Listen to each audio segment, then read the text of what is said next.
الحمد لله نحمده ونستعينه ونستغفره ونؤمن به ونتوكل عليه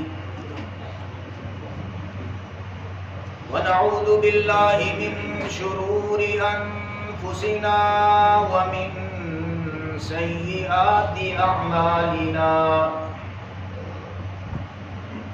من يهده الله فلا مضل له ومن يضلله فلا هادي له ونشهد أن لا إله إلا الله وحده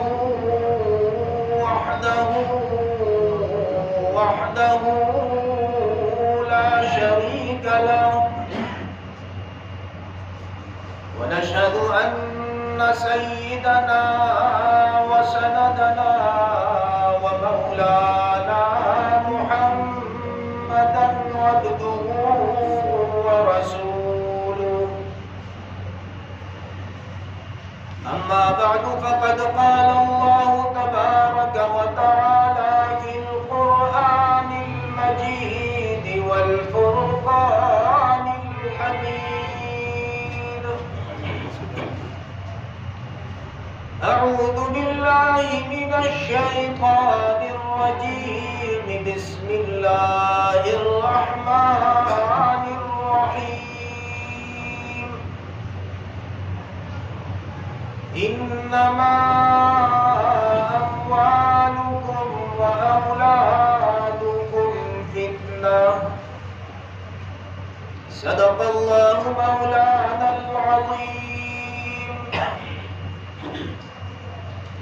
وصدق رسوله النبي الكريم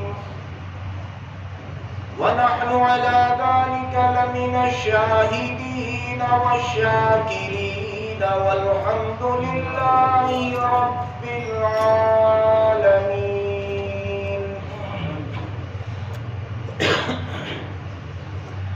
اللهم صل على محمد وعلى آل محمد كما صليت على إبراهيم وعلى آل إبراهيم إنك حميد مجيد.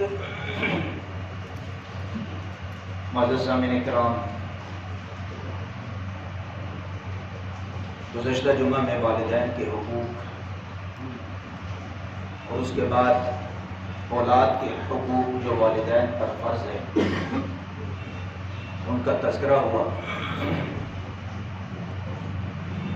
اولاد کے جو حقوق ماں باپ پر فرض ہے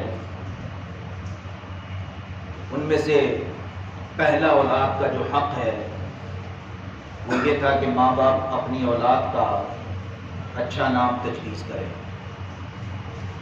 اور دوسرا حق یہ ہے کہ ماں باپ اولاد کا عقیقہ کرے، اور تیسرا حق یہ ہے کہ ماں باپ اولاد کا سر کے جو بال ہیں ان کو منڈوائیں اور ان کی مقدار چاندی صدقہ کریں یا چاندی کی قیمت صدقہ کریں. اور پھر یہ حق بھی ذکر کیا گیا کہ اولاد کی زندگی کا ماں باپ تحفظ کریں. ان حقوق کا گزشتہ جمعہ میں آپ کے سامنے میں نے یہ حقوق عرض کیے تھے. اس کے بعد ایک حق اور ہے ماں باپ کا کہ وہ اپنی اولاد کی پرورش کریں. اولاد کی پرورش کے دو مراحل ہیں. پرورش کا پہلا مرحلہ ہے بچے کی پیدائش سے لے کے 2 سال کی عمر تک، اور یہ جو مرحلہ ہے اس کی ذمہ داری ماں پر عائد ہوتی ہے کہ ان 2 سالوں میں کیونکہ بچے کی خوراک صرف ماں کا دودھ ہے تو یہ 2 سال تک ماں اپنے بچوں کو دودھ پلائے گی، اور قرآن کہتا ہے والوالدات یرضعن اولادہن حولین کاملین. اب جب بچہ 2 سال کا پورا ہو گیا تو اب وہ خوراک پر آ جائے گا۔ اس کے بعد باپ کی ذمہ داری ہے کہ اس بچے کی خوراک کا بندوبست کرے۔ کب تک؟ جب تک کہ یہ بچہ بالغ نہیں ہوتا۔ اب اگر بچہ بالغ ہونے کے بعد خود برسر روزگار ہو گیا ہے تو باپ کی ذمہ داری ختم ہو گئی پرورش کی۔ لیکن اگر کسی عذر کی وجہ سے وہ بچہ خود برسر روزگار نہیں ہے تو باپ ہی کی پرورش کے اندر رہے گا۔ لیکن بیٹی کا معاملہ تھوڑا مختلف ہے۔ یہ ذہن میں رکھے کہ بیٹی کی ذمہ داری زیادہ ڈالی ہے اللہ اور اللہ کے رسول صلی اللہ علیہ وسلم نے۔ جس طرح اولاد پر ماں کا زیادہ حق رکھا ہے، آپ کے سامنے عرض کیا، اسی طرح ماں باپ پر بیٹی کا بھی زیادہ حق رکھا ہے۔ اس سے عورت کی عزت، اس کا وقار اور اس کا شرف واضح ہوتا ہے۔ اب بچی 2 سال تک تو ماں کا دودھ پیے گی، 2 سال تک تو ماں کی پرورش کے اندر رہے گی، لیکن جب یہ بچی بالغ ہو جائے گی، بالغ ہونے کے بعد بھی بیٹے کی طرح یہ ماں باپ کی پرورش سے نکلے گی نہیں، بلکہ اس وقت تک یہ بچی ماں باپ کی پرورش کے اندر رہے گی جب تک کہ اس بیٹی کی شادی نہیں ہو جاتی۔ شادی تک ذمہ داری ہے ماں باپ کی۔ اب شادی کے بعد کیونکہ شوہر کی پرورش کے اندر جائے گی تو اس وقت ماں باپ کی پرورش کی جو ذمہ داری ہے وہ ختم ہوگی۔ اب یہاں سمجھنے کی والی بات یہ ہے کہ بیٹی کی ذمہ داری زیادہ کیوں ہے؟ وجہ کیا ہے؟ دور جاہلیت کے اندر اسلام کے آنے سے پہلے جب بیٹی پیدا ہوتی تھی تو اس بیٹی کو برا سمجھا جاتا تھا، اور یہاں تک کہ بچیوں کو زندہ دفن کر دیا جاتا تھا۔ اور جب کسی کے ہاں بیٹی کی پیدائش ہوتی تو وہ اپنی قوم کے سامنے خود کو شرمندگی محسوس کرتا تھا، اپنے اندر شرمندگی محسوس کرتا تھا اور وہ شرمندہ ہوتا تھا۔ آج ہمارے معاشرے کے اندر اسلام کی روشنی آنے کے بعد بھی جبکہ ہم کلمہ گو ہیں، ہم اسلام کے پیروکار ہیں، ہم اللہ اور اللہ کے رسول پر ایمان لانے والے ہیں، اس کے باوجود بھی بعض لوگ، سارے نہیں، بعض لوگ آج بھی اس معاشرے کے اندر ایسے ہیں جب ان کے ہاں بیٹی کی پیدائش ہو جاتی ہے تو ان کے احساسات بھی وہی ہوتے ہیں جو اسلام آنے سے پہلے لوگوں کے ہوتے تھے۔ اب اسلام کے آنے سے پہلے لوگوں کے احساسات بیٹی کی پیدائش پر کیا تھے؟ قرآن اس کا تذکرہ کرتا ہے اور قرآن کے الفاظ پر غور کیجیے۔ اللہ رب العزت فرماتے ہیں وَإِذَا بُشِّرَ أَحَدُهُمْ بِالْأُنْثَىٰ ظَلَّ وَجْهُهُ مُسْوَدًّا وَهُوَ كَظِيمٌ۔ جب ان میں سے کسی کو بیٹی کی پیدائش کی خوشخبری دی جاتی ہے، اسلام کے آنے سے پہلے جب کسی کے ہاں بیٹی ہوتی تھی اور اس کو اس بیٹی کی پیدائش کی خوشخبری دی جاتی تھی کہ تیرے ہاں بیٹی پیدا ہوئی ہے، قرآن کہتا ہے یہ خوشخبری سننے کے بعد اس کا چہرہ غصے کی وجہ سے سیاہ ہو جاتا تھا۔ یتوارا من القوم من سوء ما بشر به، اس خوشخبری کی وجہ سے کہ بیٹی پیدا ہوئی ہے وہ اپنی قوم سے اپنے آپ کو چھپاتا پھرتا تھا، چھپتا پھرتا تھا۔ ایمسکہ علی ہون ام یدسہ فی التراب، یا تو وہ اپنے آپ کو اس ذلت کی خبر پر گھر میں روک لیتا تھا یا اس بچی کو زندہ دفن کر دیتا تھا۔ یہاں قرآن نے الفاظ کیا استعمال کیے؟ وَإِذَا بُشِّرَ، اللہ کیا کہتا ہے جب اس کو بیٹی کی خوشخبری دی جاتی تھی تو بیٹی کی پیدائش یہ خوشی کی علامت ہے۔ قرآن یہ کہہ رہا ہے بیٹی کی پیدائش خوشی کی علامت ہے۔ ہمارے ہاں بیٹا پیدا ہونا بڑی خوشی مناتے ہیں، عقیقہ بھی کرتے ہیں اور مٹھائیاں بھی بانٹتے ہیں، جانوروں کو ذبح کرتے ہیں اور کھانا کھلاتے ہیں، خاص طور پہ اگر یہ بیٹا 5 بیٹیوں کے بعد ہوا ہو۔ لیکن یہ جو 5 بیٹیاں اللہ نے ہمیں دی ہیں، جس کو قرآن کہتا ہے وَإِذَا بُشِّرَ أَحَدُهُمْ بِالْأُنثَىٰ، جب بیٹی کی خوشخبری دی جاتی ہے جس کو قرآن خوشی کی خبر کر رہا ہے، اس پر ہم یہ رد عمل ظاہر نہیں کرتے، یہاں تک کہ ایسے لوگ بھی ہیں جو بیٹی کے عقیقہ بھی نہیں کرتے باوجود اس کے کہ وسعت ہے۔ میرے محترم، آج بھی ایسے لوگ موجود ہیں، جب پہلی بیٹی ہو جاتی ہے نا شادی کے بعد، پہلی بیٹی تو کچھ خوشی کا اظہار کرتے ہیں، کچھ بعض لوگ، کہہ رہا ہوں میں سارے نہیں، کچھ خوشی کا اظہار کیوں کرتے ہیں؟ چلو اللہ نے اولاد دے دی، اللہ نے اولاد دے دی ہے۔ اب جب دوسری بیٹی پیدا ہو گئی، اب دل میں تھوڑی سی پریشانی ظاہر ہوئی اور چہرے کے اندر تیوری آئی، پیشانی پر پل پڑا، پھر برداشت کر لیتا ہے، چلو یار ابھی بڑی زندگی پڑی ہے، اللہ بہتر کرے گا۔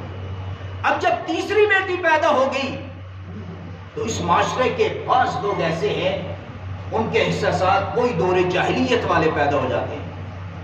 جب ان کو کہا جاتا ہے تیسری بیٹی پیدا ہوئی ہے، خوشخبری دی جاتی ہے، تو آج بھی ایسے بعض لوگ ہیں غل وجہہ مسودا وہو کظیم، اس پر ان کے چہرے غصے سے سیاہ ہو جاتے ہیں،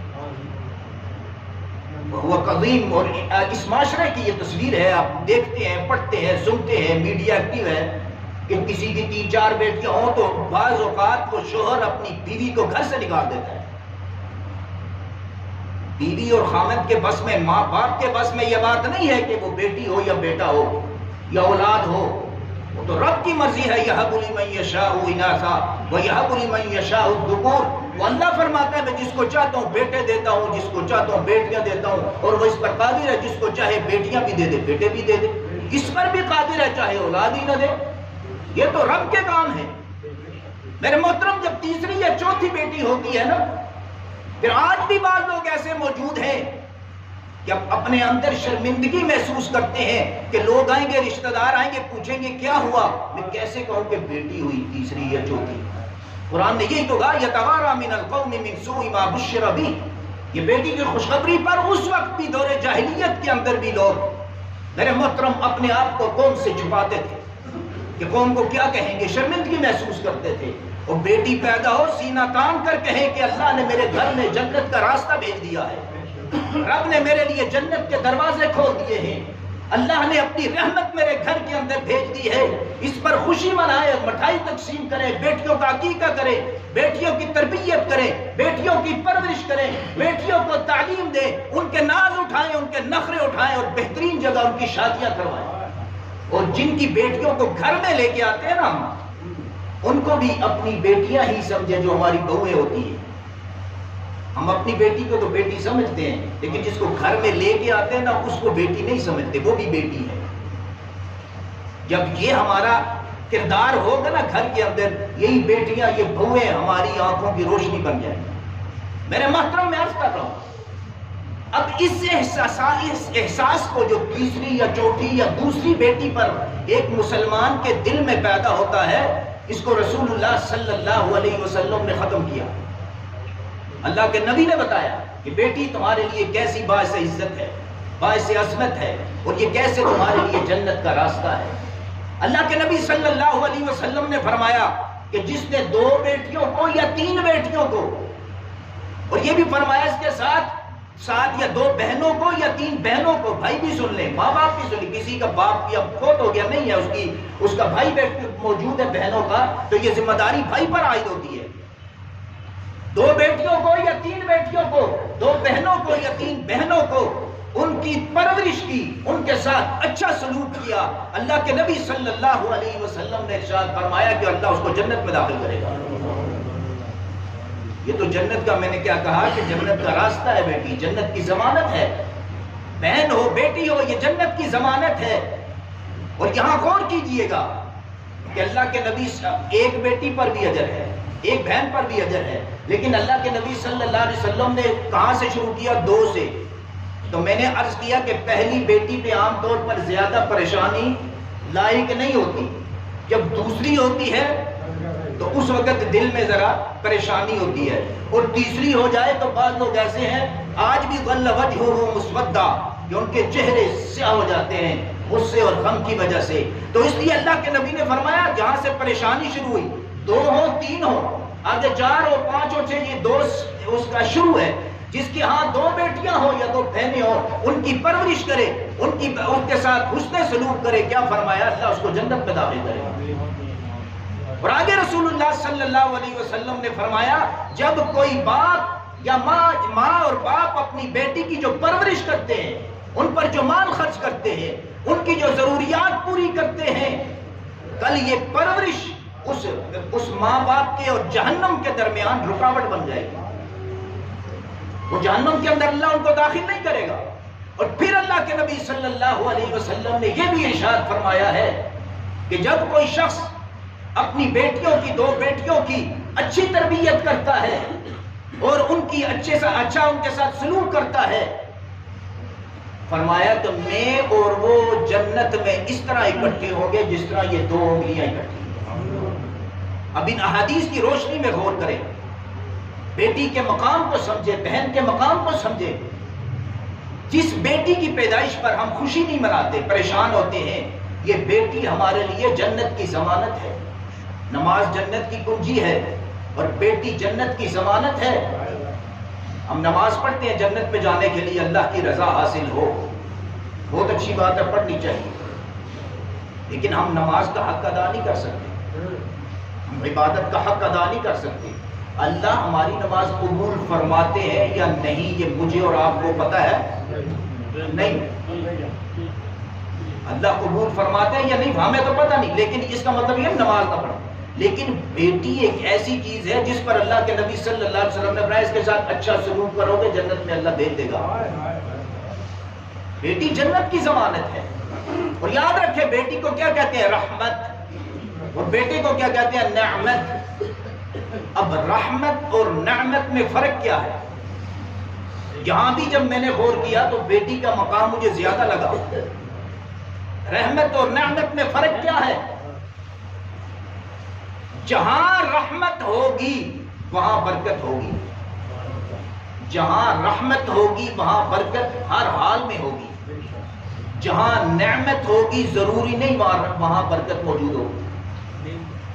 نعمت ہو تو ضروری نہیں برکت بھی ہو، لیکن جہاں رحمت ہوگی وہاں ہر حال میں برکت ہوگی. مثال کے طور پہ دنیا کا مال و دولت، دنیا کی تجارت، دنیا کا کاروبار نعمت ہے کہ نہیں؟ آپ کے پاس بڑی گاڑی ہے، اللہ سب کو دے، اللہ کی نعمت ہے کہ نہیں؟ آپ کے پاس ایک بہت بڑا گھر ہے، کیا ہے؟ اللہ کی نعمت ہے کہ نہیں؟ لیکن اگر یہ حرام مال سے ہے تو اس میں برکت ہے تو نعمت تو ہے نا. نعمت تو موجود ہے، مال کی صورت میں موجود ہے، گاڑی کی صورت میں موجود ہے، بڑے گھر کی نعمت موجود ہے. لیکن اگر یہ حلال طریقے سے نہیں کمایا گیا تو اس میں برکت ہے نہیں ہے. اور جہاں برکت نہیں ہے وہاں رحمت میں، نعمت تو ہے، رحمت اور برکت دونوں نہیں. لیکن جہاں رحمت ہوگی وہاں برکت ہر حال میں ہوگی. تو بیٹی کیا ہے؟ رحمت. جہاں بیٹی جس گھر کے اندر ہوگی اس گھر میں ہر حال میں برکت ہوگی. اس کا رزق اللہ وسیع کر دے گا، اس کے رزق میں اللہ وسعت دے دے گا، اس پر اللہ انعام و اکرام کی اس بیٹی کی وجہ سے بارش کر دے گا. بیٹا کیا ہے؟ نعمت. اب ضروری نہیں ہے کہ بیٹے کی وجہ سے بھی برکت موجود ہو. اگر اس بیٹے کی صحیح تربیت نہیں کی گئی، صحیح تعلیم نہیں دی گئی، آپ دیکھتے ہیں دنیا میں کتنے ہی بیٹے ایسے ہیں، باپ تو بڑا خوش ہوتے ہیں، پالتے ہیں پوستے ہیں، جوان ہوتے ہیں، ماں باپ کو گھر سے نکال دیتے ہیں. ایسے بھی ہیں کہ ماں باپ کی خبر تک نہیں لیتے. اللہ سب کو نیک اولاد دے. میں مثال سے بات سمجھا رہا ہوں. بیٹے کے دل سے ماں باپ کی محبت اور قدر ختم ہو جاتی ہے، ہم نے خود دیکھا ہے اس معاشرے کے اندر. لیکن یاد رکھیں بیٹی رحمت ہے، اس کے دل سے ماں باپ کی محبت کبھی نہیں نکلتی، ماں باپ کی ہمدردی کبھی نہیں نکلتی. آپ اس معاشرے میں رہتے ہیں، میں بھی رہتا ہوں. بیٹیوں والے دیکھ لیں، باپ کی اور ماں کی محبت، ان کی شفقت، ان کی رحمت بیٹی کے دل سے کبھی نہیں نکلے گی. جس ماں باپ کو بیٹے چھوڑ جاتے ہیں، میں نے دیکھا ہے بیٹیاں ان کو آج بھی سنبھالتی ہیں، بیٹیاں آج بھی سنبھال. یہ ہے رحمت. رحمت میں ہمیشہ برکت ہوگی. اس لیے بیٹیوں کی پیدائش پر بھی خوشی منائیں، یہ اللہ کی بہت بڑی رحمت ہے. اور دوسری بات یہ بھی ذہن میں رکھیں، نعمت اور رحمت میں یہ بھی فرق ہے کہ رحمت کبھی ختم نہیں ہوتی، رحمت کبھی ختم نہیں ہوتی. ہم سب پر اللہ کی رحمت ہے. جس دن اللہ نے اس رحمت کی چادر ذرا سی اٹھا لی ہم سب تباہ ہو جائیں گے. ہماری بقا اللہ کی رحمت پر قائم ہے. جس دن کلمہ پڑھنے والا اس دنیا سے مر جائے گا، کلمہ پڑھنے والا کوئی نہیں رہے گا، تو اللہ کی رحمت اٹھے گی نا، اسی دن قیامت آ جائے گی، دنیا تباہ ہو جائے گی. یہ قائم ہے اللہ کی رحمت سے. رحمت ہمیشہ قائم رہتی ہے اور نعمت ہمیشہ قائم نہیں رہتی. نعمت ہمیشہ قائم نہیں رہتی. توجہ کیجئے، دنیا کی جتنی نعمتیں ہیں کب تک فائدہ دیں گی؟ جب تک ہم زندہ ہیں. جب تک ہم زندہ ہیں. جب ہم مر گئے، ہر ایک نے مرنا ہے، جب ہم مر گئے دنیا کی کوئی نعمت فائدہ دے گی؟ دنیا کی کوئی نعمت کوئی فائدہ نہیں دے گی. تو پتہ چلا نعمت پر زوال ہے، نعمت ختم ہونے والی ہے. بیٹا نعمت ہے، وہ جب تک باپ بوڑھا ہو گیا ہے، بیٹا جوان ہو گیا ہے، یہ باپ کی خدمت کرے گا، باپ کے ساتھ تعاون کرے گا، نیک اولاد ہے، باپ کے کام آئے گا. لیکن یہ فائدہ کب تک ہے؟ جب تک باپ زندہ ہے یا بیٹا زندہ ہے. باپ مر گیا، مرنے کے بعد اس بیٹے کے ساتھ کوئی تعلق نہیں. ہاں الا یہ کہ وہ نیک ہو، اس کے اعمال کا ثواب اس کو پہنچے، جس طرح حدیث میں. اسی طرح بیٹا دنیا سے چلا گیا، نعمت ختم ہو گئی، باپ پھر تنہا ہو گیا. لیکن رحمت جو ہے یہ کبھی ختم نہیں ہوتی. بیٹی رحمت ہے، بیٹا اس وقت تک کام آئے گا جب تک ہم زندہ ہے، ہم موجود ہیں، یا بیٹا زندہ اور موجود ہے. لیکن بیٹی رحمت ہے، اس زندگی میں بھی بیٹی کام آئے گی، اور موت کے بعد قبر میں بھی یہ رحمت کام آئے گی، یہاں تک کہ جنت میں یہ بیٹی داخل کروا کے چھوڑے گی. میں نے حدیث آپ کے سامنے رکھ دی. رحمت کبھی ختم نہیں ہوتی.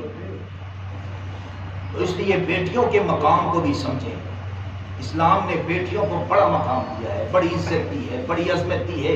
اور اللہ کے نبی صلی اللہ علیہ وسلم نے اپنی بیٹیوں کے ناز اٹھائے، اپنی بیٹیوں کے نخرے اٹھائے، اپنی بیٹیوں سے محبت کی ہے. میرے محترم سامعین اکرام، اس لیے بیٹی کا حق ماں باپ پر زیادہ عائد ہوتا ہے.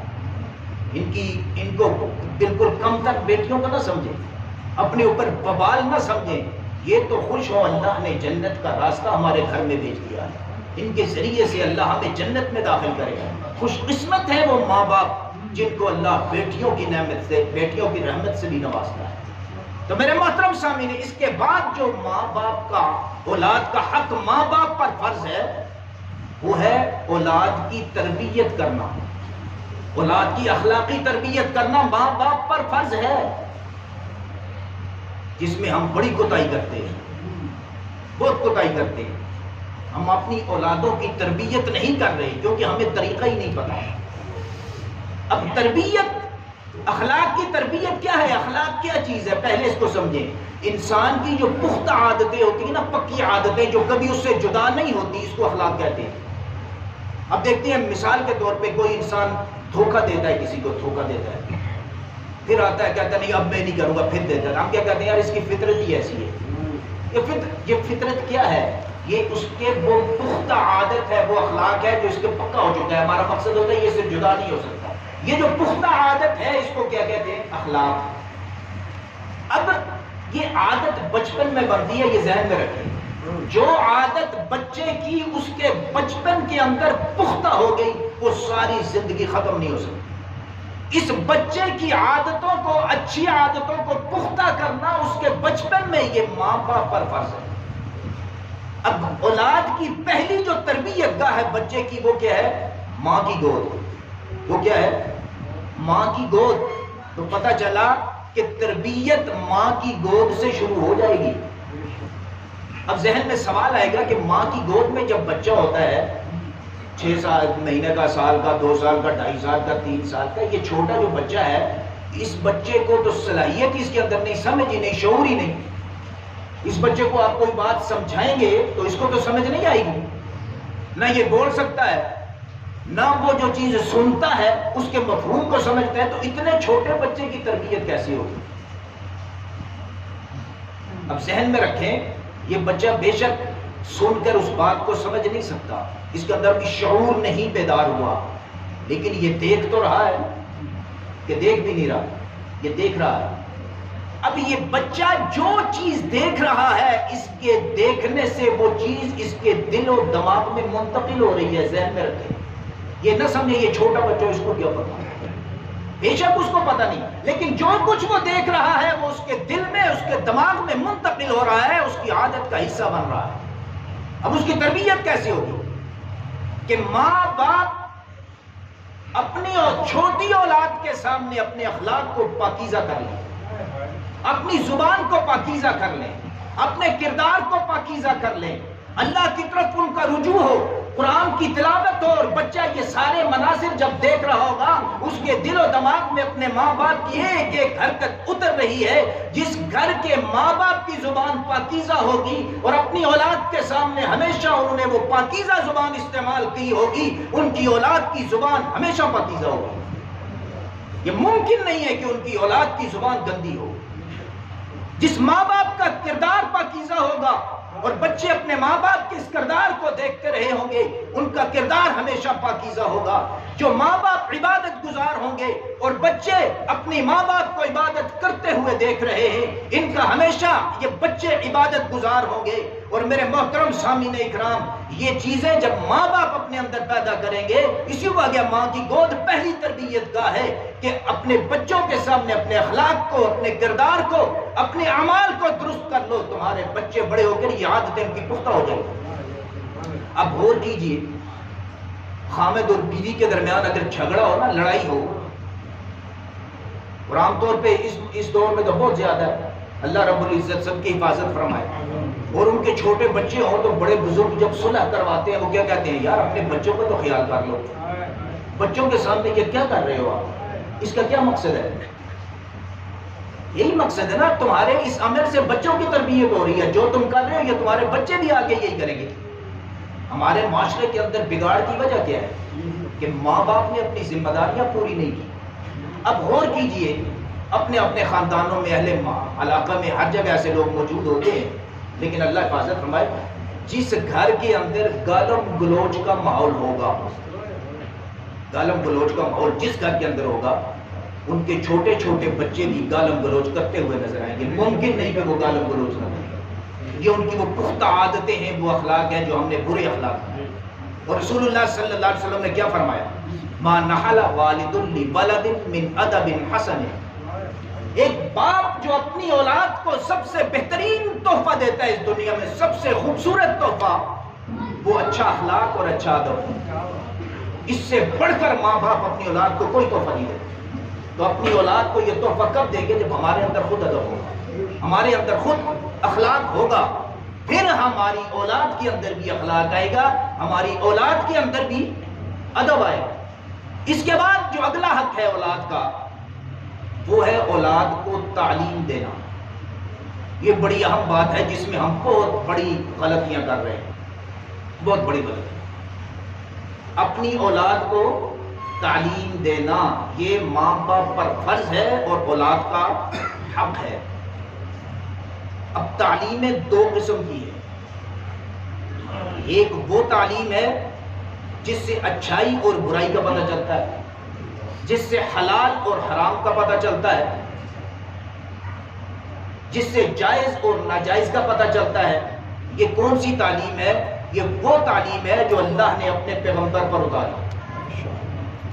اس کے علاوہ اچھائی برائی حلال حرام جائز ناجائز کا پتہ چل ہی نہیں سکتا۔ اسی تعلیم سے پتہ چلے گا جو اللہ نے امام الانبیاء محمد الرسول اللہ صلی اللہ علیہ وسلم پر اتار دی۔ اب اس تعلیم کا فائدہ کیا ہے؟ ہر تعلیم کا کوئی نہ کوئی فائدہ ہوتا ہے۔ اس تعلیم کا جو فائدہ ہے وہ کیا ہے؟ یہ وہ تعلیم ہے جس سے انسان کے عقائد درست ہوں گے، جس سے انسان چھوٹوں پر رحم کرے گا، بڑوں پر ادب کرے گا۔ بڑوں کے ادب کا سلیقہ، ماں باپ کے ادب کا سلیقہ، ماں باپ کے حقوق، معاملات، معاشرت، اخلاق، عبادات، ہر چیز اسی تعلیم سے آئے گی، دوسری کسی تعلیم سے نہیں آ سکتی۔ عبادات کا طریقہ بھی اسی سے آئے گا۔ اس کو ہم آج کل کہتے ہیں دینی تعلیم۔ اس کو ہم کیا کہتے ہیں؟ دینی تعلیم۔ ایک تعلیم دوسری ہے جو معاش کا ذریعہ ہے، جو کمانے کا ذریعہ ہے، اس کو ہم کہتے ہیں دنیاوی تعلیم۔ ایک ہے دینی تعلیم، ایک ہے دنیاوی تعلیم۔ دنیاوی تعلیم جو ہے یہ ہے معاش کا ذریعہ، کمانے کا ذریعہ۔ اس سے پتہ چلتا ہے تم نے تجارت کیسے کرنی ہے، تم نے پیسہ کیسے کمانا ہے، لیکن یہ پیسہ خرچ کیسے کرنا ہے، کہاں سے کمانا ہے، یہ دینی تعلیم بتائے گی۔ کمانے کا انداز تو دنیاوی تعلیم بتائے گی، لیکن کہاں سے کمانا ہے، کون سا ٹھیک ہے کون سا غلط ہے، یہ دینی تعلیم بتائے گی۔ اب ماں باپ پر یہ بات فرض ہے کہ اپنی اولاد کو دینی تعلیم بھی دے اور دنیاوی تعلیم بھی دے۔ تاکہ کمانے کا ذریعہ بھی بچوں کو پتہ ہو اور خرچ کرنے کا ذریعہ بھی پتہ ہو۔ یہ دونوں تعلیمات دینا یہ ماں باپ پر فرض ہے اور اولاد کا حق ہے۔ اب دینی تعلیم سے مراد یہ نہیں ہے کہ اپنے ہر بچے کو عالم بنائیں، یہ مراد نہیں۔ اللہ کے نبی صلی اللہ علیہ وسلم نے فرمایا طلب العلم فریضۃ علی کل مسلم، ہر مسلمان پر دین کا علم حاصل کرنا فرض ہے، عالم بننا فرض نہیں۔ حلال حرام جائز ناجائز معاملات معاشرت عبادات اخلاق اس کی بنیاد ہر مسلمان کو پتہ ہو کہ میں نے 24 گھنٹے کی زندگی دین پر گزاری، میرے یہ کیا جائز ہے کیا ناجائز ہے، دینی تعلیم آ جائے گی۔ اس کے لیے اگر کسی ادارے میں بھیجنا پڑے بالکل بھیجیں، کسی استاد کے پاس بھیجنا پڑے اپنی اولاد کو ٹائم نکالیں استاد کے، یہ ماں باپ پر فرض ہے۔ اب ایک اگلی بات جو میرے ذہن میں آئی، اگر کوئی ماں باپ ایسے ہیں کہ انہوں نے اپنی اولاد کو دینی تعلیم تو دے دی اور عصری تعلیم نہیں دی، تو میں یہ کہتا ہوں کہ انہوں نے اپنا حق ادا کر دیا، کیونکہ اچھائی اور برائی تو سکھا دی، حلال اور حرام تو سکھا دیا۔ اب وما من دابۃ فی الارض الا علی اللہ رزقها، اللہ اس سے اس کا رزق نہیں چلے گا، وہ اللہ دیتا رہے گا۔ لیکن اگر ایک ماں باپ نے دینی تعلیم نہیں دی، حلال حرام کیا ہے جائز ناجائز کیا ہے یہ نہیں سکھایا اپنی اولاد کو اور دنیاوی تعلیم دے دی، تو اس نے حق ادا نہیں کیا، اس نے حق ادا نہیں کیا، کیونکہ انسان کی تخلیق کا جو بنیادی مقصد تھا ماں باپ نے اس کے بارے میں اس کو تعلیم اور اس کی رہنمائی نہیں کی۔ تو اس لیے اپنی اولادوں کو دونوں تعلیمیں دیں۔ یہ دونوں تعلیمیں جب انسان کے پاس ہوگی پھر اس کو پتہ چلے گا مال کمانا کیسے ہے اور مال خرچ کیسے کرنا ہے، پھر اس کو پتہ چلے گا بھائی کا حق ہے۔ اور ایک بات اور بھی ذہن میں رکھیں، جب ہم بچوں کی تربیت کر رہے ہوتے ہیں تو اس وقت عام طور پہ چھوٹا بچہ جو دودھ پی رہا ہے ماں کا، یہ چھوٹا بچہ چل پھر رہا ہے بول نہیں سکتا، ہم اپنے رشتہ داروں کی اس بچے کے سامنے برائیاں کر رہے ہوتے ہیں۔ یہ ہمارے معاشرے کے اکثر گھروں کی یہ کہانی ہے۔ اب وہ جو چھوٹا بچہ ہم جب بات کر رہے ہوتے ہیں ہم سمجھتے ہیں بچے کو کیا پتا ہے، یہ بچہ سن رہا ہے اور یہ اس کے اخلاق کا حصہ بن رہا ہے۔ ہم اس کے سامنے غیبت کر رہے ہیں، یہ بچہ سن رہا ہے، اس کے اخلاق کا حصہ بن رہا ہے۔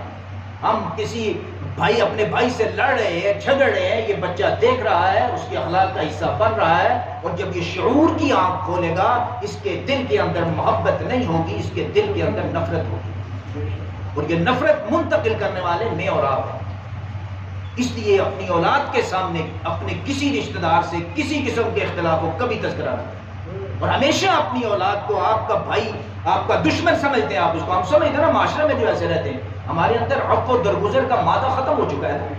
لیکن اگر آپ سمجھتے بھی ہیں اپنی اولاد میں اس چیز کو منتقل کبھی نہ کریں، ایک وقت آئے گا کہ آپ کی اولاد اس دنیا میں تنہا ہو کے رہ جائے گی۔ یہ معاشرہ انسانوں سے بنتا ہے، یہ معاشرہ انسانوں سے بنتا ہے، اور تنہا انسان اپنی زندگی کبھی نہیں گزار سکتا۔ اس لیے اپنے اخلاق کو بہتر کریں، عفو و درگزر سیکھیں، معاف کرنا سیکھیں، دوسروں کی زیادتیوں کو بھی معاف کرنا سیکھیں، اور معاشرے کے اندر محبت کو پھیلائیں، اور اپنی اولاد کے اندر بھی یہی محبت پیدا کرنے، ورنہ ایک وقت آئے گا کہ اولاد تنہا ہو جائے گی اور پریشان ہوگی، ان کی کوئی ضرورت دوسرا پوری کرنے والا نہیں ہوگا۔ میرے محترم سامعین ہے کہ اس کے بعد اولاد کا جو حق ہے اور ماں باپ پر فرض ہے تعلیم کے بعد، وہ ہے شفقت اور محبت۔ جس طرح میں نے عرض کیا کہ اولاد ماں باپ کا بھی حق ہے کہ اولاد ان سے شفقت اور محبت کرے، اب ماں باپ کا بھی یہ فرض ہے کہ اولاد سے شفقت اور محبت سے پیش آئے۔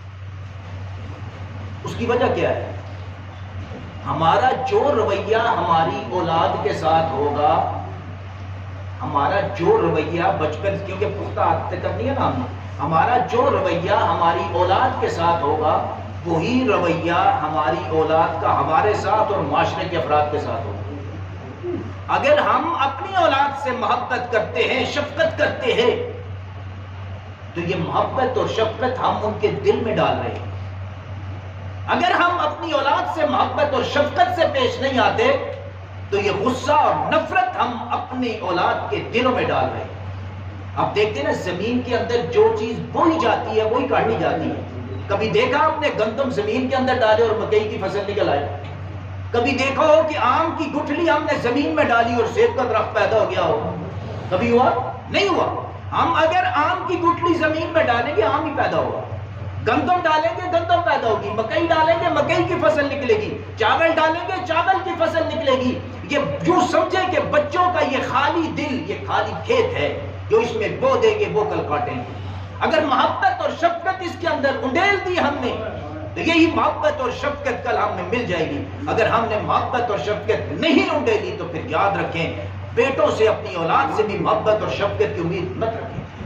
ہمارے معاشرے کے بعض باپ ایسے ہیں، ان کے ذہن میں ایک فلسفہ یہ بیٹھا ہوا ہے کہ اولاد پر سختی کرو، اولاد خراب نہ ہو، معاشرہ بڑا خراب ہے، زمانہ بڑا خراب ہے، اولاد پر نظر رکھو، ان کی ہر حرکت پر نظر رکھو، رکھنی چاہیے، میں نہیں کہا، لیکن اور چھوٹی سی غلطی ہو گئی اور اپنی اولاد کے ساتھ انتہائی سخت رویہ ڈال دیا تھا کہ بچہ باپ سے خوف کھانا لگتا تھا۔ اب جب وہ ڈرنے لگا، یہ اس کی بربادی کی پہلی بنیاد ہے۔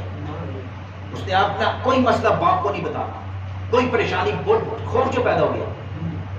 اب وہ شفقت اور محبت اور خوش اسلوبی دوستوں میں تلاش کرے گا، معاشرے میں کرے گا، اس کو غلط سوسائٹی ملے گی اور وہ غلط طرف نکل گیا۔ اس کی بنیاد اس کے والدین پر۔ ایسے بچے تباہ ہوں گے۔ بچوں سے محبت سے، ضروری نہیں اپنے ہر بچے سے محبت سے پیش آئے۔ بچوں سے محبت یہ اللہ کے نبی کی سنت ہے۔ رسول اللہ صلی اللہ علیہ وسلم بچوں سے پیار کر رہے تھے، دیہاتی آیا آگے عرض کرنے لگا، یا رسول اللہ صلی اللہ علیہ وسلم آپ بھی بچوں سے محبت کرتے ہیں، پیار کرتے ہیں، ہم تو نہیں کرتے۔ دیہاتی نے کیا کہا، ہم تو ایسا نہیں کرتے۔ اللہ کے نبی صلی اللہ علیہ وسلم نے جو جواب دیا ہے وہ سنیے۔ فرمایا، اللہ نے تیرے دل سے جو رحمت نکال دی ہے، میں اس پر قادر نہیں کہ وہ رحمت تیرے دل میں ڈال دوں۔ کیا سمجھ آیا؟ اس سے یہ بات سمجھ آئی، اگر بچوں سے کوئی شخص محبت نہیں کرتا تو اس کے دل میں رحم نہیں۔ اور اللہ کے نبی نے فرمایا، جو دوسروں پر رحم نہیں کرتا اس پر رحم بھی نہیں کیا جاتا، اس پر رحم نہیں کیا جاتا۔ بچوں سے محبت اور شفقت سے پیش آئیں تاکہ معاشرے کے اندر یہ بچے کل محبت اور شفقت بانٹیں، ماں باپ کے ساتھ محبت اور شفقت سے پیش آئیں۔ اگر بچوں سے محبت اور شفقت سے پیش نہیں آئے تو پھر کل ہمارے لیے یہ بہت بڑا، ایک معاشرے کے لیے بھی اور ماں باپ کے لیے بھی ایک بڑا غمناک اور دردناک یہ آگے اس کا مستقبل سامنے آ رہا ہے۔ تو اس لیے بچوں سے میرے محترم کیا کیجیے، محبت کیجیے۔ میرے محترم پھر اگلی جو بات ہے، بچوں کے درمیان، اس محبت کے درمیان برابری کو قائم کیجیے۔ اس محبت کے درمیان کیا کیجیے، کسی کو دوسری اولاد پر فوقیت نہ دیجیے۔ اب ایک بندے کے 4 بیٹے ہیں، 2 بیٹیاں، 4 اولاد میں ایک آدھا زیادہ پیارا ہوتا ہے، ایک اولاد میں کوئی نہ کوئی دوسرے بچوں سے زیادہ، اس کا مطلب یہ نہیں باقی نہیں ہوتے، لیکن ایک زیادہ ہوتا ہے، اس کی عادات دیکھ لیں، اس کی فرما برداری دیکھ لیں، کسی نہ کسی خوبی کی وجہ سے وہ ماں باپ کی آنکھ کا تارا بن جاتا ہے، لیکن دوسروں سے بھی تو محبت ہوتی ہے۔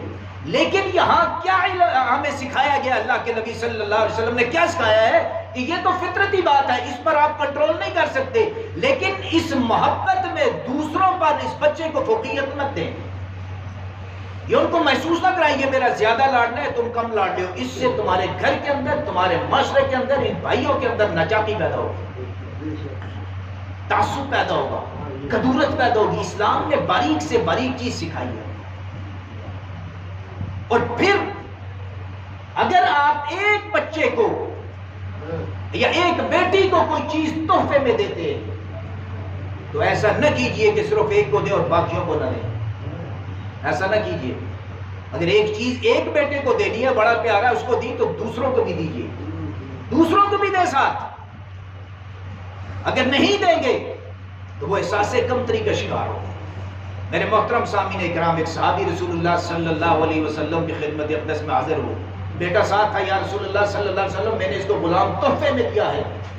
اللہ کے نبی صلی اللہ علیہ وسلم نے کیا فرمایا، کیا باقی اولاد کو بھی دیا ہے، باقی بیٹوں کو بھی دیا ہے؟ عرض کیا یا رسول اللہ صلی اللہ علیہ وسلم نے باقیوں کو تو نہیں دیا۔ اللہ کے نبی صلی اللہ علیہ وسلم نے ارشاد فرمایا، میں تیرے ظلم پر گواہ نہیں بن سکتا۔ دیا تو اس نے اپنے بیٹے کو۔ اللہ کے نبی کیا فرما رہے ہیں، ظلم۔ یہ ظلم کیا ہے کہ باقیوں کو نہیں دیا، اس پر اس کو دیا۔ اب اس کی وجہ سے باقی بیٹوں کے دل میں جو تکلیف ہوئی ہوگی، جو حسد پیدا ہو سکتا ہے، کدورت پیدا ہو سکتا ہے، ظلم ہے کہ نہیں ہے؟ تو رسول اللہ صلی اللہ علیہ وسلم نے فرمائے ظلم پر میں تمہارا گواہ نہیں بن سکتا۔ اس سے یہ پتہ چلا کبھی اولاد میں سے کسی ایک کو دوسرے پر کوئی فوقیت نہ ہے۔ اگر آپ کوئی چیز کسی کو دیتے ہیں تو ان کے اندر برابری پیدا کریں اور برابر تقسیم کریں۔ اللہ سمجھ اور عمل کی توفیق دے۔ وما علینا الا البلاغ۔